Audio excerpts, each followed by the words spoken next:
welcome back everyone to another exciting episode of Inspector Toolbelt Talk. Today we have on a repeat guest because I'm just excited to have him on again, just in general. Mike Crow, how are you, Mike? I am doing great. I'm excited to be here. Just got back from a conference, and I have to tell you, I heard no less than, I don't know, a dozen people tell us how much they enjoyed our podcast, and several people specifically said, "Hey, the podcast that you and Ian did was great." So I'm kind of excited to be back and maybe see if we can help people again. Yeah, it's actually one of our most listened to podcasts because I think you did a really good job of giving us very specific things to do. You didn't give us a broad idea of things. You said specifically, here's 3 things you can do, and then here's the big idea of it. So a lot of guys really like the practical value of what you did. If you're listening and you don't know what we're referring to, go back. Oh man, it's probably been, I don't know how long ago, Mike, maybe 6 to 12 months ago, somewhere in Yeah, there. yeah. And it's titled, has Mike Crow's name in the title, but it's about how to visit real estate offices and market yourself. And it was really, really valuable information. My big takeaway from that episode was walk into an office with a marketing anchor, Oh, and absolutely. you'll know what we're talking about if you listen in on that. But today we're going to be talking about something that's very close to my heart that I was telling you earlier, which is improving our report writing. And this is actually well requested with our listeners. And I actually teach a couple of courses on this, and there's a lot of different opinions and things like that, but I've been looking over the points that you want to share, and I'm super excited. First, though, you just came back from a conference, and I want to mention that you actually have a conference coming up in February, a 3-day conference, right? Yeah, we do. So for 16 plus years, we used to do a conference. We called it 3 Days of Secrets Revealed. And I was the founder for what became known as Mastermind Inspector Community. I turned all that over to the members for, I don't know, about 3 years ago, 2020, somewhere in there, 2019, 2020. And then I needed to help my wife take care of her parents. And they weren't doing well. They both passed away in 2021. And so now we are going, and we've had so many requests. So we're going to start our show back up in February. So they can go out to, let's see, I've got it written right here. They can go out to coachblueprint.com/mission. Like, you know, so the theme is going to be Blues Brothers. I'm on a mission from God. All right. And we're going to have a lot of fun with that. And the truth is that the whole thing is like my ministry. This is where I just give back so that the industry hopefully can, have some of the information that's helped us grow, not one, but two multi-million-dollar companies, and helped over 100 plus people build $1 million companies. And if they want to stay a single man operation, we have guys that have been doing 300 plus thousand per year as a single man operation, because they learn not only what we talked about on that first podcast, but what we're talking about today and what we'll talk about after that. In fact, one of the things that I like to break things down to is before, during, and after. And I'm sure you've heard that because you're well versed in the world of business. I don't think most people think of it that way. So that first podcast is kind of like a before. All right. Mm-hmm. What do you do before you get? What do you do to get inspections? What do you do before that and everything?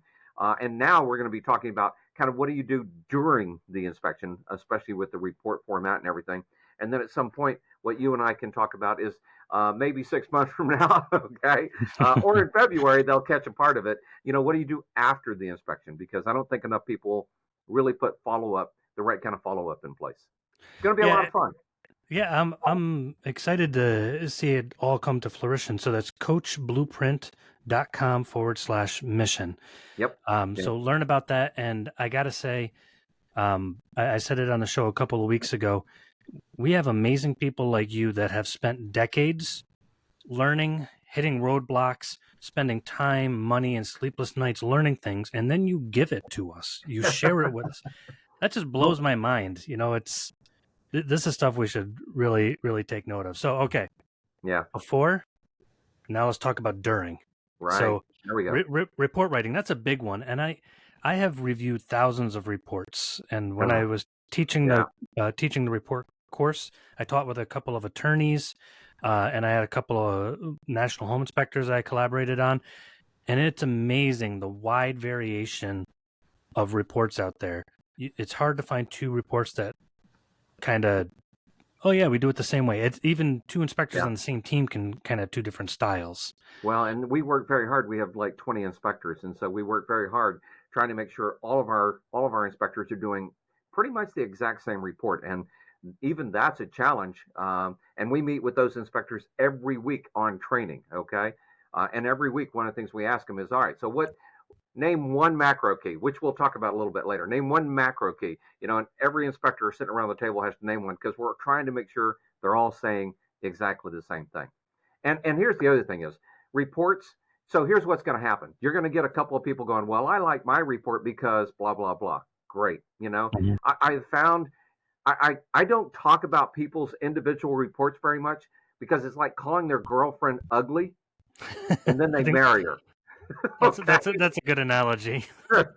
I never make anybody happy. And I tell people, I said, after you've done 10,000 inspections, you come talk to me about your report. And there aren't very many, and I've done over 10,000 inspections, and my company's done over 100,000 inspections. There's very few people, that have done that many. And so we're speaking from like you said, decades, 38 plus years of experience of reports. And we do 5,000 plus every single year now. Oh wow, that's amazing. Yeah. So you're definitely an authority on this. So I'd like to dig into some of the practical points because I'm sure there's some guys that have been asking for this subject for a long time that are chomping at the bit to hear it. So let's talk about probably one of the biggest questions: on site versus later. Oh my gosh. All right, so let's go back in time. Should we make some eerie music like do do do do? Okay, Oh, we so can let's add go. that. Let's go back in time. You'll work on that. You can put some fun music in there. And let's say it's 1988, right? Um, and most home inspectors were doing paper reports. In fact, some of them were just writing notes on a yellow pad and then ripping it off and handing it to people. That's Carbon where. paper. Oh well, carbon paper came later. I'm just telling you. Oh, Okay. okay. Well, whew, way back. Oh, I'm talking about way back, okay? And then eventually, yeah, we started doing our reports and we started doing carbon paper. So, I would go through. And by the way, one of the greatest inventions at the time, are you ready for this? Carbonless paper, okay? Oh. I remember used to taking the Slow, reports apart and pulling the carbon paper out, you know? slow down, Mike. Slow down, Mike. It's overloading my brain. Oh, I know. Uh, but here's what happened. All right, so if you were doing handwritten reports back then in the 80s, when were people getting their report? Yeah, Immediately, right? yeah. Oh, we're talking about everything. Oh, okay. Even the yellow sheet of paper, right? Rip it off. Oh, there's the legal pad piece of paper, and it had all the notes on it that they needed and everything.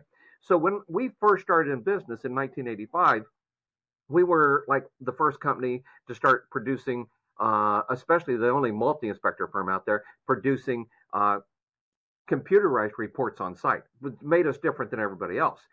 And what we had to compete with at that point was the guys doing the handwritten reports, doing the notes on the yellow pads or whatever, and giving people the information right then and there.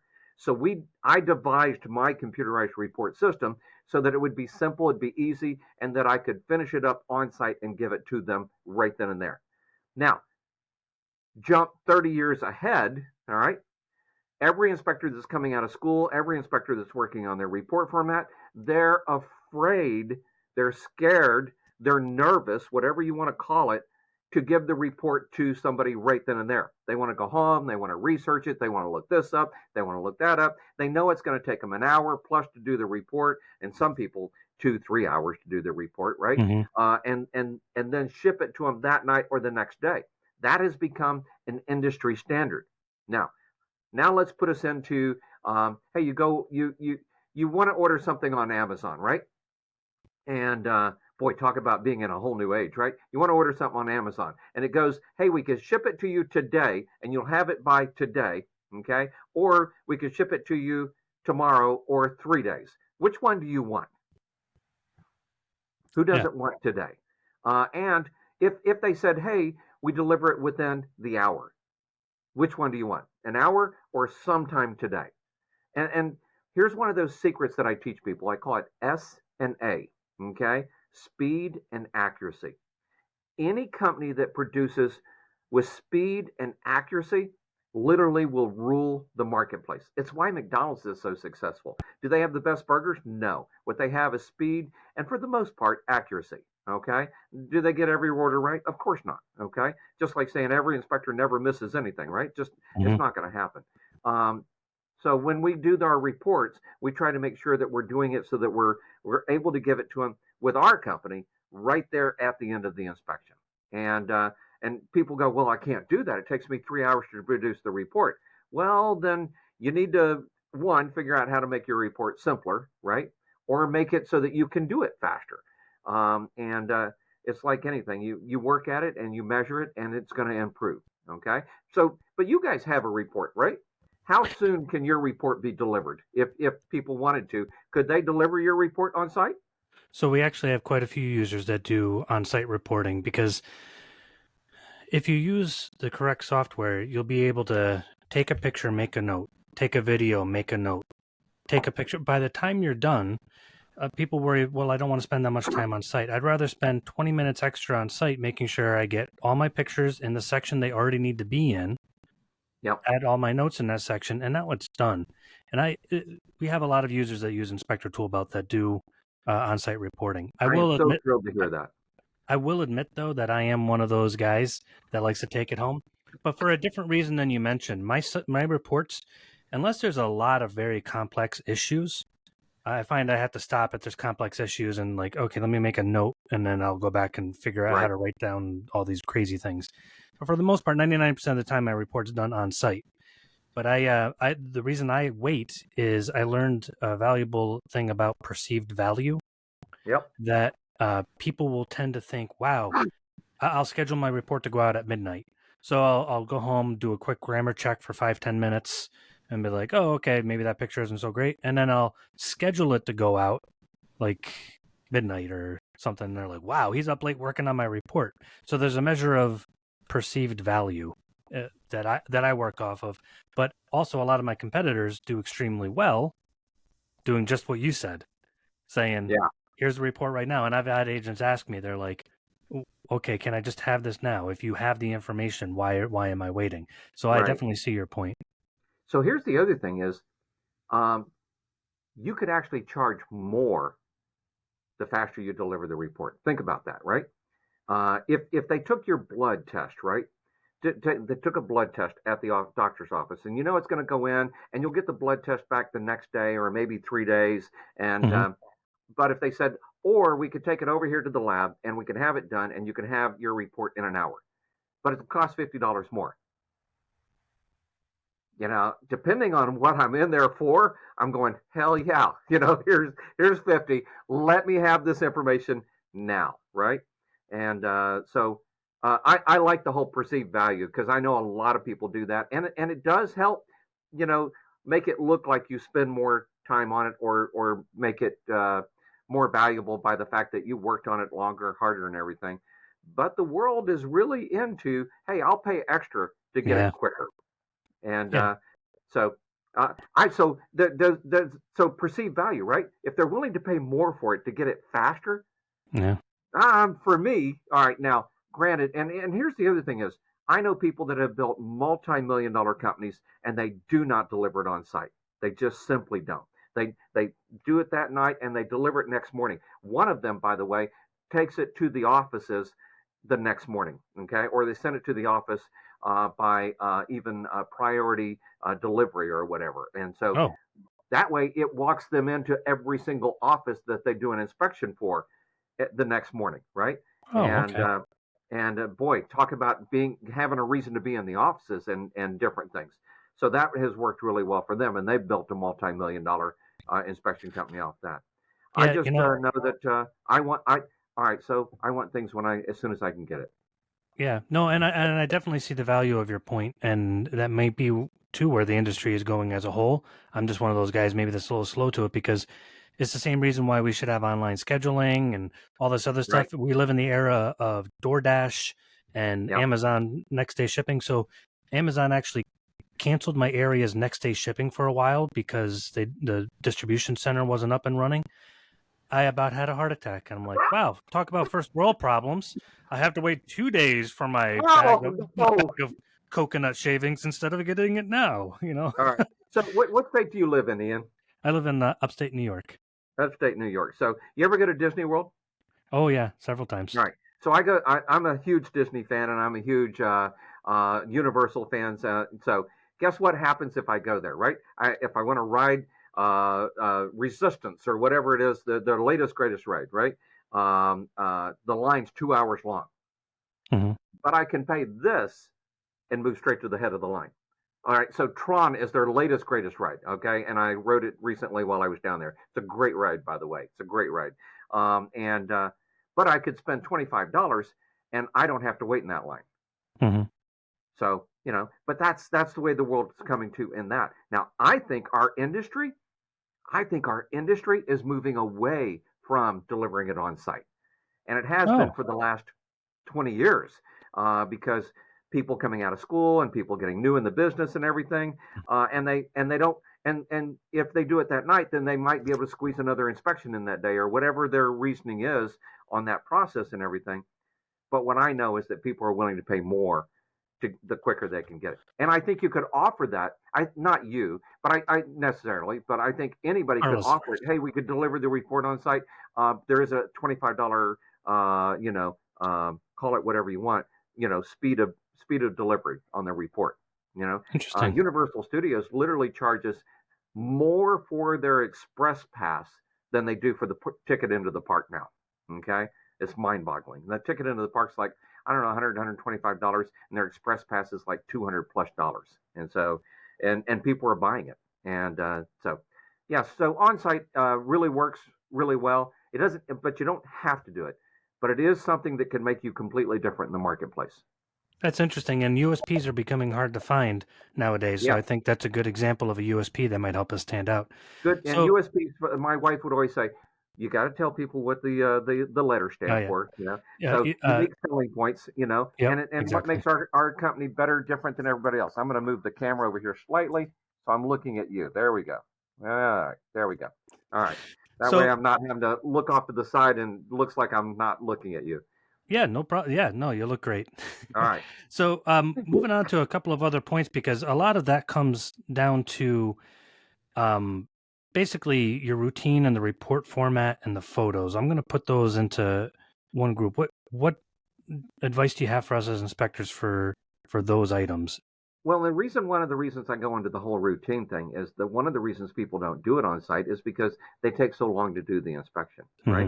Hmm. I just came back from Internachi's um, conference. I think they call it Pro Inspect or Pro Inspectors, and it was a great conference, by the way.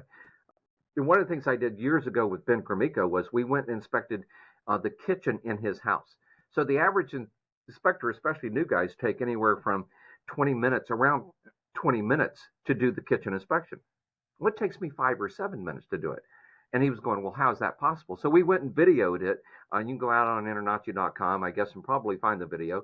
But we just videoed it because I do everything at once. Okay. I don't wait for the sink to fill. I don't wait for the oven to heat up. I don't wait for the microwave to finish. It's all happening at once in that process.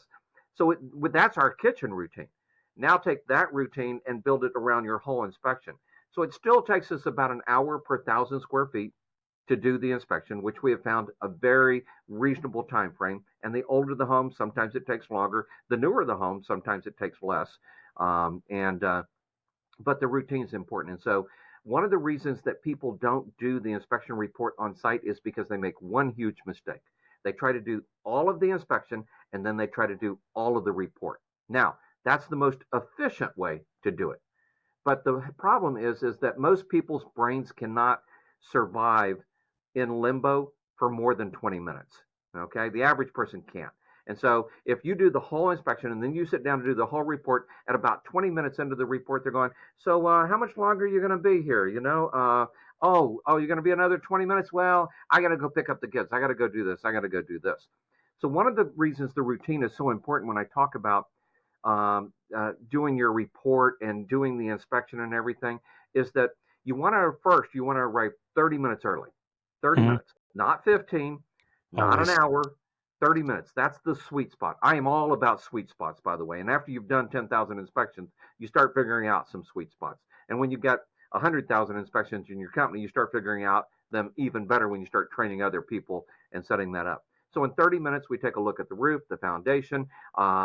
We get our paperwork ready. If you do other stuff like termite inspections, we get that started and done, all of that at once. Okay, and so it works out really well. And then we put some information in the report.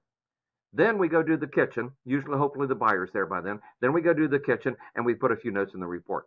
Then we go do the master bathroom and master bedroom. And by the way, on the way there, we turn the temperature and set the temperature for the heating and air conditioning and set that right. And then we come back, and we put some notes in the report, right? And then we Mm-hmm. go to the other bathrooms, the other bedrooms, and the living room, and check the AC or heat, which depending on what time of year it is. Then we go put a few notes in the report, and then we go and check, like the garage and the attic, and maybe do what I like to call seconds. There's some things you do during the inspection. You go back and check a second time, like your dishwasher, your oven is still probably running. Go check the water meter. You turned on the shower earlier. You go check the shower outside again. So you go do these, what I call seconds, and then you put a few notes in the report. And after this, you tell folks, I'm almost done with the inspection, and I'm going to need maybe 5 or 10 minutes, and I'm going to finish up the report, and I'm going to go over the report with you. And so the reason I can do the report on site is not because I do the whole inspection, do the whole report, and then I go over it with them, is because I do the whole inspection, and in between different segments, I put notes into the report, and they don't feel how long it takes to do the report. And that's why the routine is so important. But you've got to have a place where you start, where you finish, and you've got to know at which points that you put notes into your report, and so that people don't think, um, they don't even think that you're spending 30, 45 minutes, or an hour on the report if that's what it takes. Does that make Yeah, sense? that makes total sense. And I've often told when I've taught courses on report writing the same thing, that if you take all of, people like to say, and if you do this, that's fine. That's your thing. I like to take all of my pictures and I like to do all my stuff, and then I go write my report separate from the inspection. I've always found that to be problematic, because what if you hit a spot in the report, you're like, did I test the outlets in that room? Right. Oh no, which one of the rooms had the bootleg neutrals? And all of a sudden Yeah. we're forgetting. And especially if you've done two, three inspections that day, time you Yep. sit down to write a report, Oh, I know personally that's all starting to, get all mushed around in my head. So I'm the same way. I have the same routine, and I train my agents and my clients, and I even say in my driveway speech, I have a routine.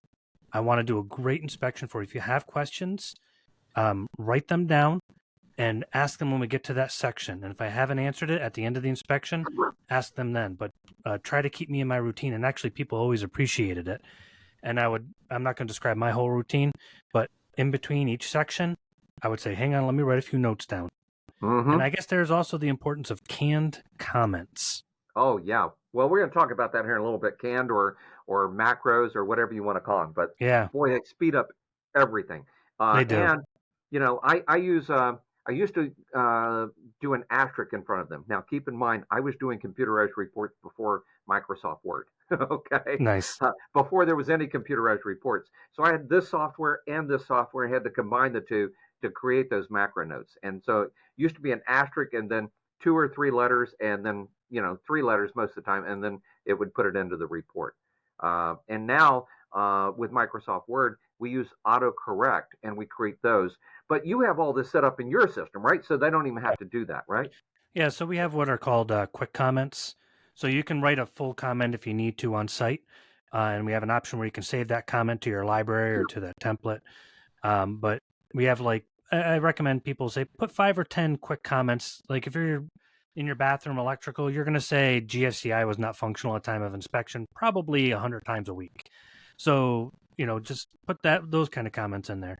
And then we have a comment library where you can have, let's say you have 10,000 comments or 400 comments. You can just quick start typing them, Yep. and it'll bring up all the comments. You have one word, you write, or you type in GFCI, it'll bring up every comment that you have that says GFCI. If you want to narrow it down, add a second word. Well, and Um, and inside of I have used in the past, because we had to create our own software, not our own software, our own report format, and so we used Microsoft Word. So we used, like autocorrect, mhm. and so now we type in, for instance, like GFCIs, we type in Z, which says, okay, this is a macro key, and then we type in E, which goes electrical, and then we can type in MG, and basically that means missing GFCI. So when I'm taking a note, all I got to do is write down 4 letters.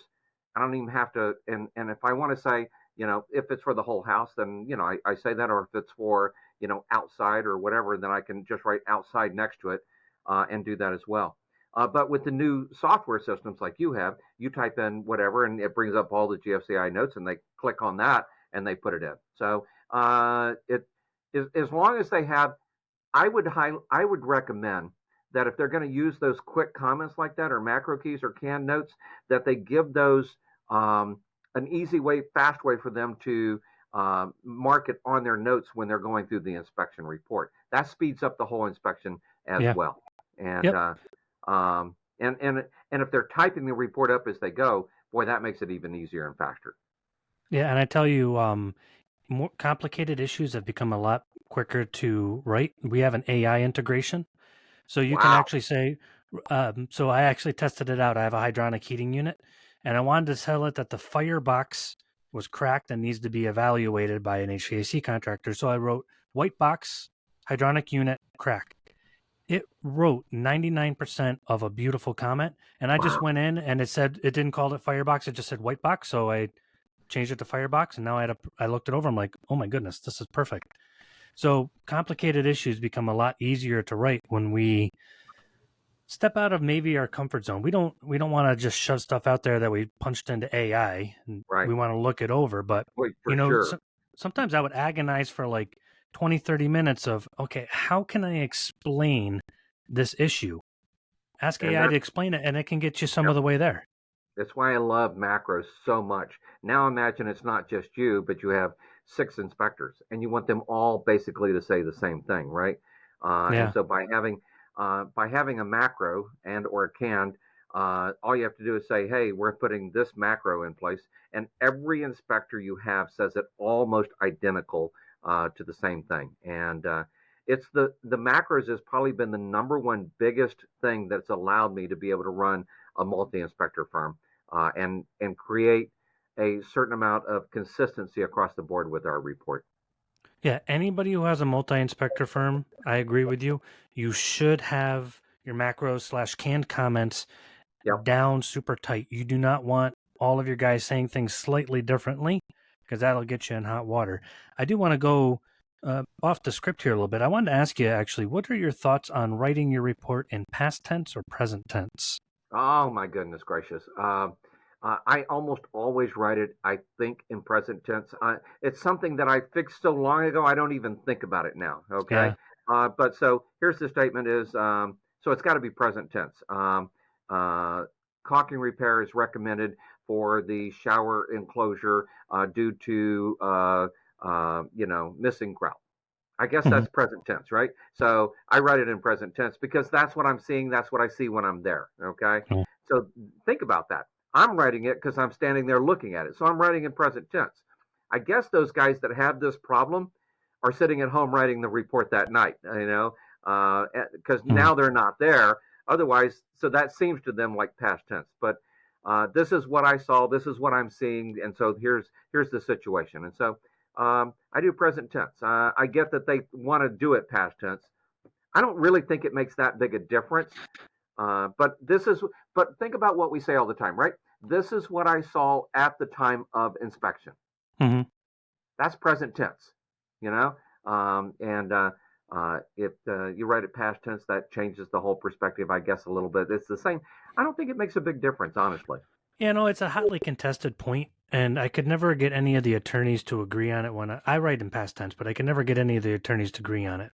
So I based it off of an article that Internashi had years ago, and there was a court case where I've often said you have to write your report to the lowest denominator. Unfortunately, you have to assume that somebody in the room reading your report cannot think of themselves out of a paper bag if you put them to it. So a lady actually took an inspector to court. It may have been even an engineer or something, but there was a report on something that said your heating unit is in good working order. So the court case went on and on and on. And her thing was, it says it is in good working order. And the inspector's like, well, it was. And the whole attorney's defense was, yeah, but that can be construed as a guarantee by someone who's not intelligent enough to understand this. So one of the things I do, I guess, to offset that is that the heating and air conditioning unit is performing function as intended at this time. Yeah, So perfect. I don't know if that's past tense or present tense. Well, But at this time, I guess it's present, right? yeah, and I'm not saying any way is right, and I'm because you've done so many Yeah. 5,000 a year, and you're working, and that's working for you. That says a lot to me. So I was just kind of curious because I have that debate a lot with home inspectors. So that's Well, and I interesting. think, like you said, look, one of the reasons I have the macros, one of the reasons I teach the macros to my inspectors so much is to tell them we have done 100,000 inspections. Do you want to write it yourself and risk getting it wrong, or would you like to write it the way I've written it that I know that if I Exactly. have to, I can defend it in court for you? Okay. Yeah. Which one do you want to do? I think I'll Yeah. write it your way. Okay. Yeah. There's Yeah. something to be said about uh, not trying to fix something that is not only not broke, but has been Right. proven successful for Oh, 100,000 yeah. times. And, I've been to court twice, three times. Most of the time, it never gets to court. And I've Yeah. won every time. And I've won every time, Perfect. and that's cool. But I will tell you that one of the cool things that's happening out there is there are some insurance companies out there. And one of the things that I suggested years ago that they are doing now is they all have on staff attorneys, right? Hmm. That are helping help them. So, do I get in trouble if I mention any particular insurance companies? Because I don't want to No, cross a go line for it. here. Yeah, no, go Uh, for it. As so long as you're saying good things. Yeah, we there's love it. Isaac, who I love, who He's been runs on the show OREP. Oh, was twice. he on your Yeah, show? he's been on the show I twice. suggested. Good. I love Isaac. He puts out that great magazine, Home Oh yeah, Inspector magazine, and we everything. contribute. Yeah, we're Yeah, yeah we're contributors to that I'm a magazine. regular contributor as well, and I love Isaac. I just sat and had a whole conversation with him about what I thought one of the next great articles would be on inspections as well. Uh, but he now has an attorney on staff to take care of all of those things, right? And then of course there's Internachi has their insurance as well. I think it's Elite MGA, and they've got Joe Dimler as the attorney on staff, right? And while I was at the conference, I said hi to Joe. We just had somebody go crazy on us last week, and Joe looked at it and went, "No, no, I got this handled." God, I love that. Okay, and Isaac said that his guys can do exactly the same thing. So I was very impressed with both of them. But you have to write your report knowing it might show up in court. But it's Yeah, even better if you write your report knowing that, then you write your report helping make sure it doesn't show up in, in court either. very true. So I'm going to throw something out there that I still hear inspectors say. And in this day and age, I started about 20 years ago, and guys would always say, "Never put pictures in your report." I still in this I know, right? In this day Yeah. and age, I'm like, we're putting videos and drone photos in, and I still have guys saying, "I don't want to put a photo in there. That's liability." I'm like, No. well, so That's what are your like thoughts saying on? I want to still do a handwritten report. Okay, Yeah, I'm sorry. That's I'm not. how that's how bad that idea is. Yeah, I would never hire an inspector that didn't give me photos. Um, Exactly. And by the way, I made that mistake early on. Oh, photos. Oh no, that's bad. Oh no, that does this. Oh, that says things I don't expect to say, and different things. And I lost a good 10% of business one year because I had a competitor add those, and then the other guy didn't. And I will tell you, the next step is kind of what. So your software allows you to put video in, right? oh yeah, video. Yeah, And so I just came back, and there was a real estate agent was going, really? Why are you guys not using video right now? And I'm sitting coming back because I don't use a lot of video, a little bit maybe, but I don't really use a lot. Um, and he was going, I love video, especially when there's water running from somewhere, hmm and you can see it dripping. You can't see that in a picture a lot of times. And he actually said one of the things that he really liked that I don't do at all is a video summary. So, Oh, and he said, yes, your buyers are there, and maybe you go over it with them. He said, but I would love a video summary.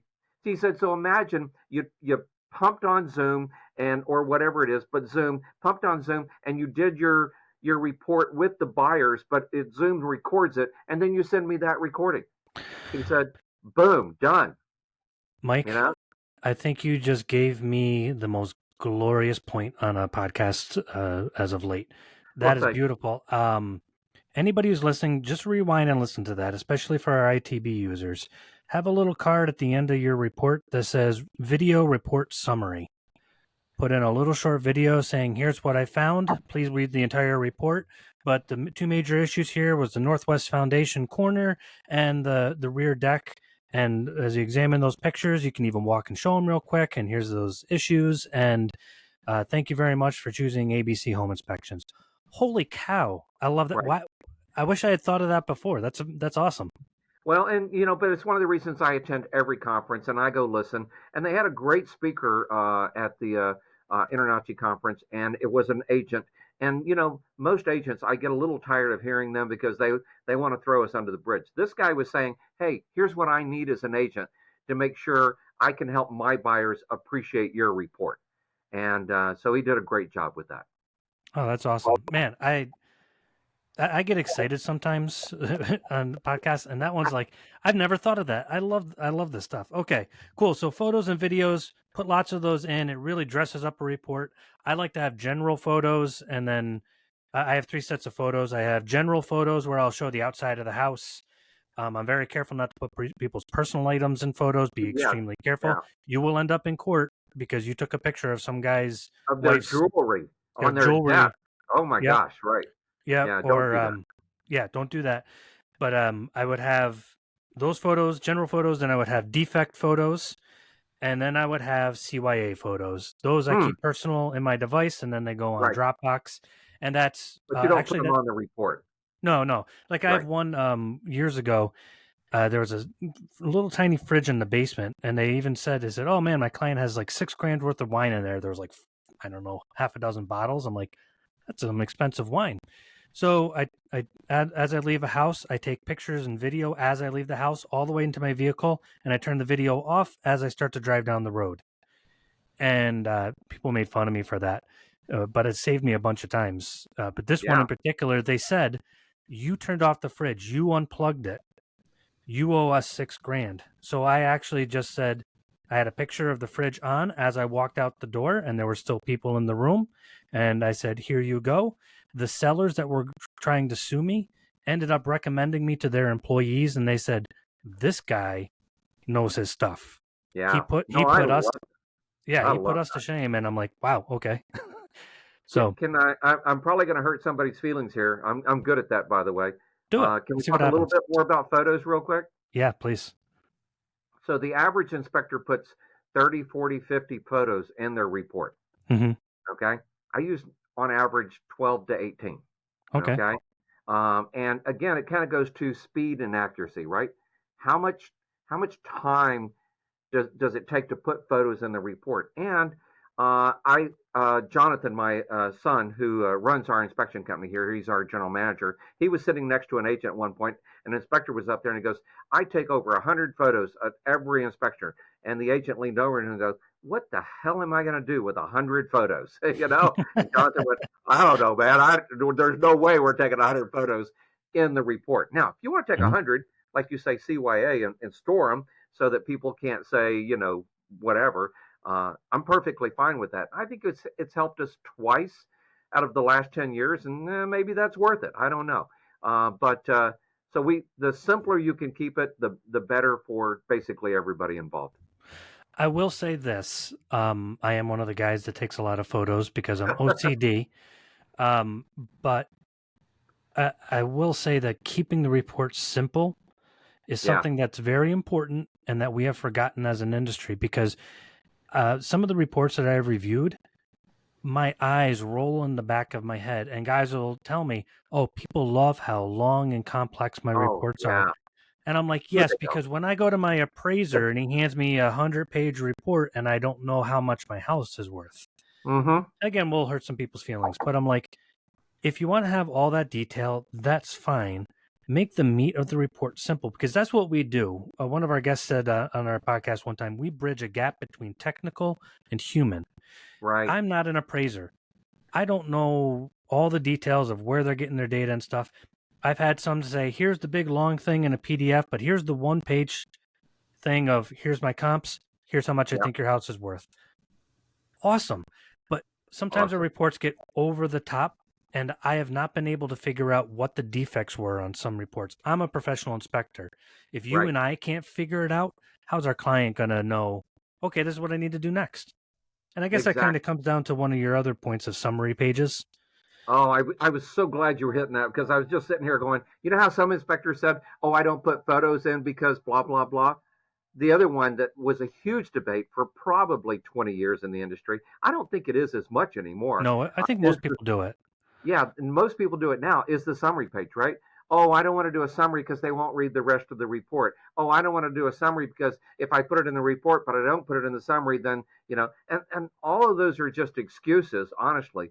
But even if you do a 60-page report, which heaven help you if you do, then you deserve every painstaking moment it takes you to produce that puppy. Okay. Oh, you Uh, don't want to know how long mine are.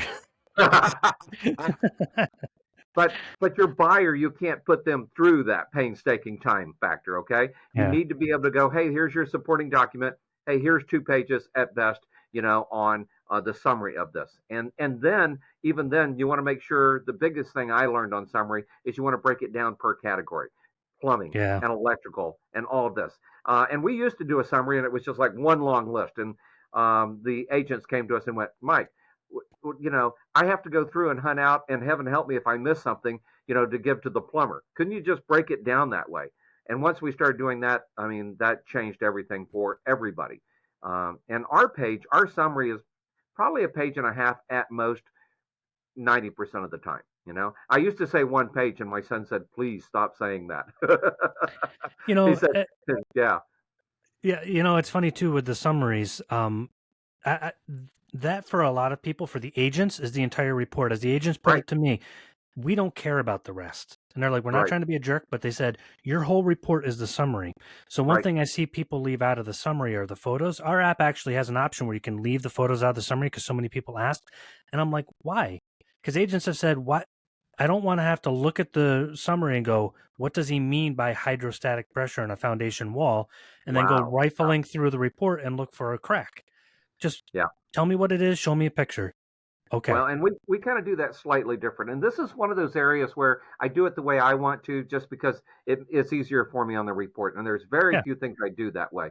But I will put that note in, and then I will put see photo. Oh, And okay. all of my photos are summarized all together at the back of the report as well. Oh, okay. Okay. That way they don't have to go hunting through the report to find it. I can Yeah. even say, see photo number 10 or whatever. Okay. Okay. And they flip over, and then all the photos, 6 to a page, are all right there. And they go, number 10. Oh, okay. And then I put a little statement under that as well. So that they know that's what they know the two are connected. But But they're yeah, not, but they're not rifling through the whole report for that. right. They're And I not having think to rifle through the whole report. and Right. that's So, the point. It's yeah. like, all right, you got a So 100 you're page absolutely report. correct. The summary is so important. It's so Yeah. important. It's the whole it's the whole report. If we view it as that and realize this is the whole report, how easy is it, because that's what it is to the agent. How Right. easy is it for them and my client to get to that and then to disseminate the information? Do we have 18 paragraphs of CYA information Right. to talk about a crack in the foundation? Can we just state the problem, what they do next, and what could happen if they don't fix it? And Yeah. then leave all that other CYA information in the report, because it does just as much good for us there Yeah. as it does in the summary. Well, and I think I love this whole video summary idea, which is one of the things that I Oh, think yeah. is the next step for all of us. And by the way, vast majority of inspectors aren't going to do it. But imagine you get to listen to it or hear it, and they say, do you really want to try to go through the whole report? No, you only want to go through the summary with Yeah. the video summary. I mean, that kind of makes sense, right? But you go through and go, okay, here are the top things that you need to know on the structure of the home, say the foundation and the roof, and okay, here are the top things you need to know about electrical, and you could break it down even that direction. I think it's gonna be a great thing. Yeah, I'm gonna institute it. I love that idea. And it kind of puts into question if we can actually summarize the house. Because Right. I think sometimes that's a problem. Like if we start to make a video and it turns into a 4, 5, 6, 7 minute video to give them the main points, maybe we don't know how to give information concisely. So we can step back Yeah. and say, can I say, hey, here's a deck, here's a bunch of issues, here's a couple of examples. Please see the report, but here's a section of the foundation that I was talking about. Can we do that in 30 seconds? Now, I mean, obviously, there's going to be some horror houses where it's Oh like, yeah, yeah. how easily can I say tear this thing down and Uh, run to the hills? yeah. We call But those the houses from hell, oh and my goodness, when yeah, you've done 10,000 inspections, I've seen more than my fair share of pieces of junk, and so yeah, it's an interesting thing. The one thing I want to do is make sure is that if my inspectors start doing video summaries, is that they're still saying what we taught them to write. yeah, Uh, exactly. Otherwise they're going to say, and by the way, I don't think the foundation is a real big problem. That's Yeah, not oh what the yeah, note says. That's yeah, not what the note says. But yeah, that's what people say. We say all the time. We just wrote up a house that had this problem, this problem, this problem, and the buyer is saying, "Oh well, the inspector told me no less than 8 times that was no big deal." That's not what the note says. And he goes, "Well, yeah. that's not what your inspector said." So we still have to be careful. We'll have to train inspectors how to do that part and make sure that they stay congruent.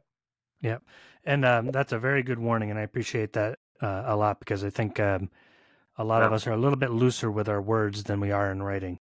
But we're actually getting close to our time here, Mike. I wanted to go over something that in the information that you sent me, you just simply wrote magic words. Oh my gosh. What do you Well, mean? there's bad magic words and good magic words, right? Okay. So there's a lot of words out there that were taught at one point, and they were taught by people with good feelings and everything. But again, this real estate agent was talking, and all of this is built off of things out there, for instance. And inspectors are taught to use the word appears, right? Hmm. Agents literally hate the word appears. Okay. Okay. And so what I did was to go back to good magic words. I rephrased that to there are indications of evident by. I just said appears, but I said it in such a fashion that I put factual material behind it. Right? There are indications of water penetration into the garage conversion, evident by water stains on the carpet tack strip along the front wall, whatever. All right, and everybody goes, oh, okay, that makes sense. But if you said it appears that there's water penetration, it's almost like CYA, and agents hate CYA language. They hate it. And so getting rid of that word. The other word that I don't know. Do you know Alan Carson? Great guy. He's been in the industry as long as I have. Only in passing, not Okay. intimately. No. I think he's still alive. I'm just joking. But anyway, uh, If he's he's, listening. he's running a multi-inspection firm up out of Toronto. Great guy. Created a lot of the stuff that our industry still uses today, and most people don't even know it. I have all the stuff that we use to help keep our inspectors trained. And I was listening to him speak one time, and he went, "Agents hate the word monitor. There are indications of blah blah blah blah blah. Recommend you monitor this." Okay, and he's going, and the agent's going, "How do I do that in 4 days between the time of your report and the time of?" And so he said it creates this big type of different situations. And so um, stay away from the word monitor. Now I'm going to get real personal, and I got people all over this that are going to hate this. You're going to get all kinds of negative comments, but Okay. I don't believe in using north, south, east, and west in a report. Okay. Actually, I think you have most inspectors agree with you because in our inspection app, a lot of inspectors said we don't like to use that because nobody's walking around with a compass. Can't you say because we have location tags? So we Right. actually added a bunch of location tags of saying front, back, upstairs, Ah, downstairs. that's brilliant. Yeah. That's exactly. And so, and I have people all the time go, "Oh well, I tell them the house faces east." Well, you better be damn right if it doesn't. If it faces northeast, you're in trouble, buddy. I'm just Yeah. telling you. So, yeah. So we try to teach our guys front of house, rear of house, bedroom side of house, garage side of house, whatever we have to do. First bedroom, middle bedroom, second bedroom, rear corner bedroom, whatever we have to do, to try to help make sure some of that. So those are some of the, like I call them, the bad magic worlds out there. And let me kind of scoot down here to some of the what I consider the good magic words. So I started teaching my inspectors years ago to add certain little words in there to make things go smoother. My favorite word is help. Okay. Recommend that this be caulked or this be changed to help prevent water penetration. Because sometimes you do all that, it's still going to leak. Okay, Yeah. and just because it's built wrong and you can't see it, but when we put the word help in there, that is an amazing thing. One of the things I've learned as an inspector, you said the shower leaks. Where's the leak coming from, right?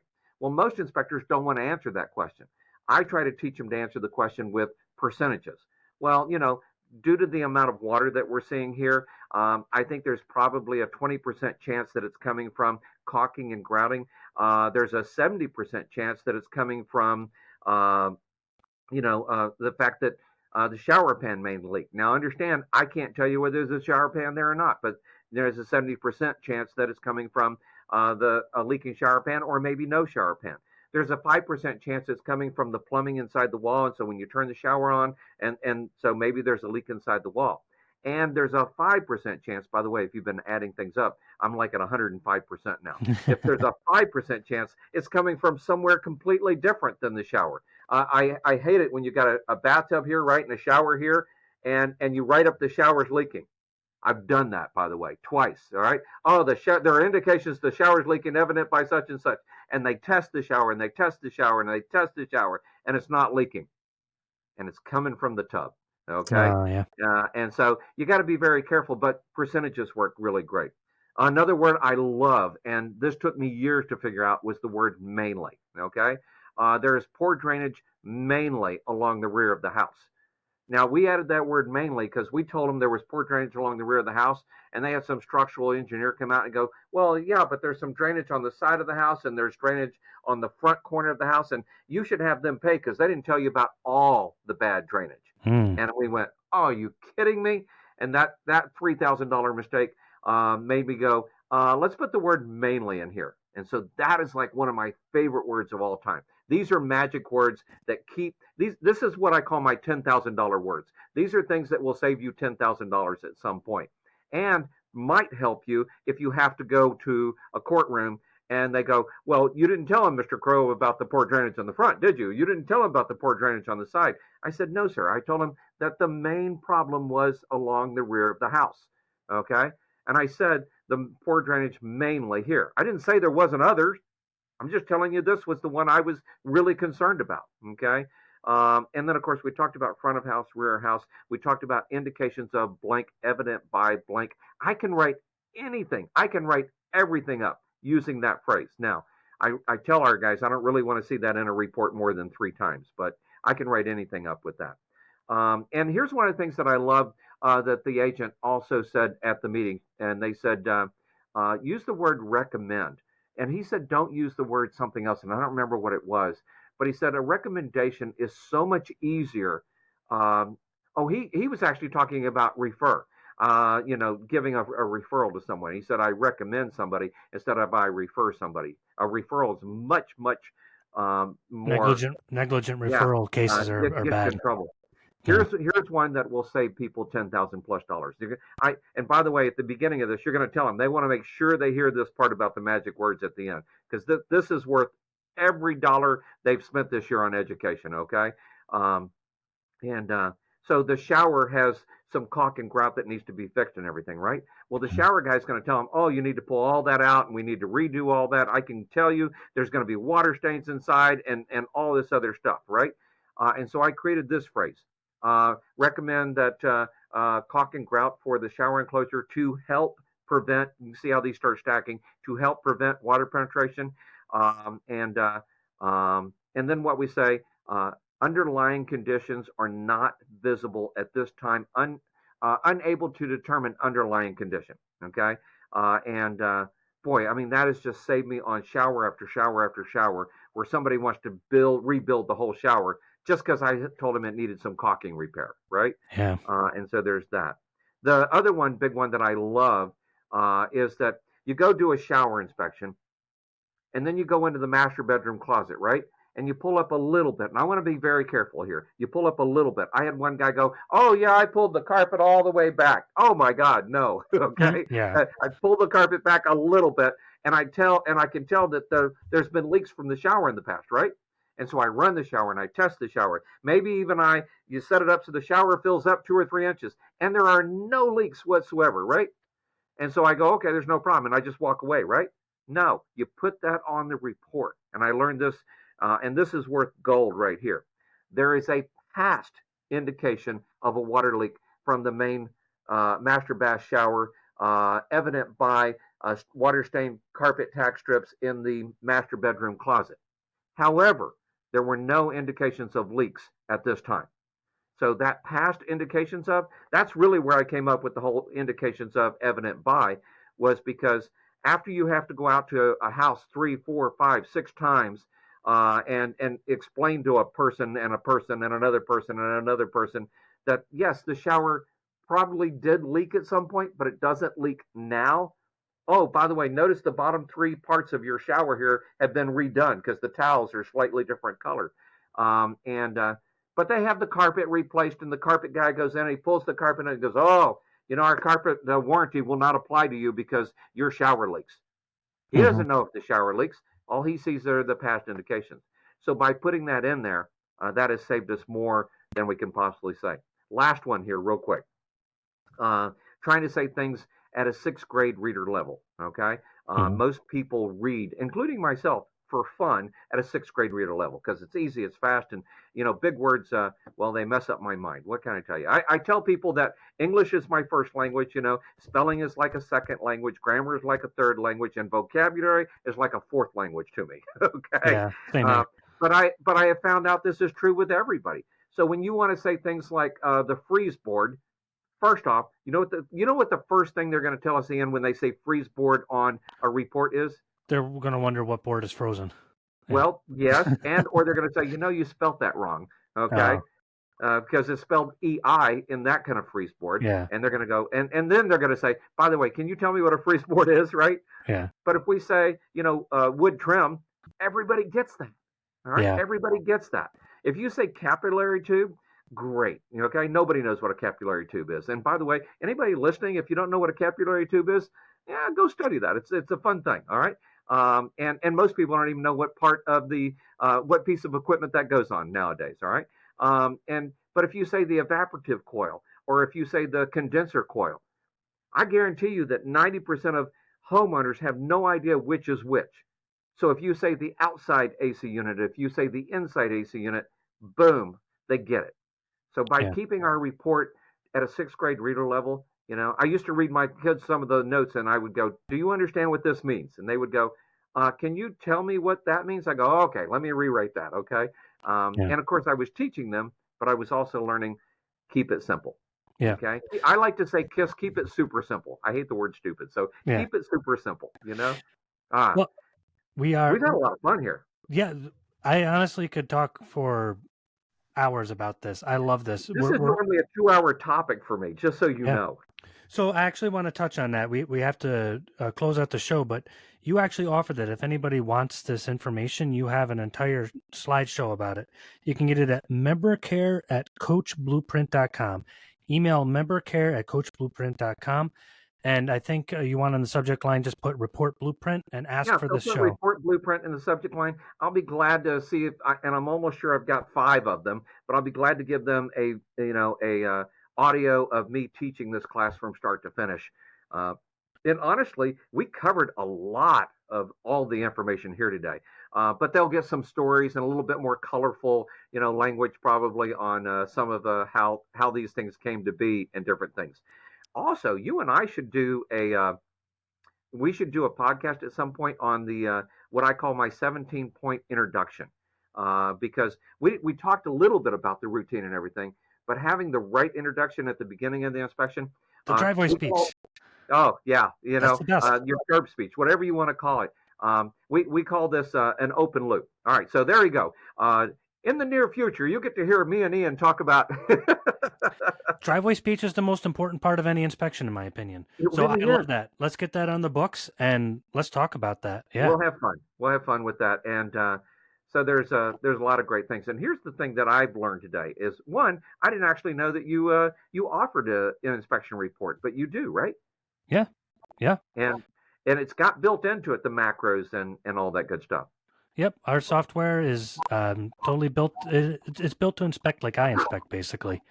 So, and I found out that a lot of guys like to inspect like that. And we have a bit of a following. It's nice. We're doing Well, well. that's good. And here's the thing: is your report can be delivered on site if you want it to, right? Oh yeah, we have lots of guys that do it. You got a lot of guys doing that, and so you've got the macros, you've got the ability to put video in, which is the next coming wave inside of inspection reports, and of course photos, and you've got the summary page, and so your report basically sounds like it's got all of the pieces. And No. I don't study anybody's inspection reports anymore because we had fun for a little while. I said, send me your inspection report and plan on me making it so you hate me, okay? Yeah. Because, like I said, I'm sorry, but this is ugly. This is bad. Oh, this is terrible. And why would you do this? And and by the way, one of the mistakes people used to make was they would break their notes down by bedrooms or by rooms. And I go, please don't do that, okay? Break it down by systems. It's the only good way to really do your report. Does it require a plumber? Great, then put it all together. And then people would tell me, oh, it's not by rooms. And I go, well, the kitchen seems like it's a room to me. And they go, well, you know what I mean. No, Yeah. no. Call it by systems, call it appliances, call it water, call it plumbing, whatever, and stick there. Ian, I will tell you, this has been a lot of fun. I enjoy having these kind of conversations with people. And I can't tell you how much I appreciate the fact you're going to get this information out there, and probably save somebody from being sued, probably help somebody, really get through their inspection reports faster. And by the way, I never wanted to do this whole report blueprint thing. And I said, I teach marketing. And my daughter, she said, does Walt Disney consider the maintenance, keeping the parks clean as maintenance, or does he consider it marketing? Yeah. And I went, okay, so your report is marketing. Your report is marketing. And I think we covered a lot of that today. So cool. Mike, always awesome to have you on. Decades of experience, and as you mentioned, I hope this podcast helps people out, and I'm on board. So thank you very much for being on. Hey, I'm looking forward to it. And I hope that a lot of folks find us and come and see you and I at my next conference and in February. And of course, they can go to coachblueprint.com/mission and find out more about that. And I look forward to you and I maybe being able to help some people there as well. That sounds like fun. Thanks, Mike. All right. Thank you.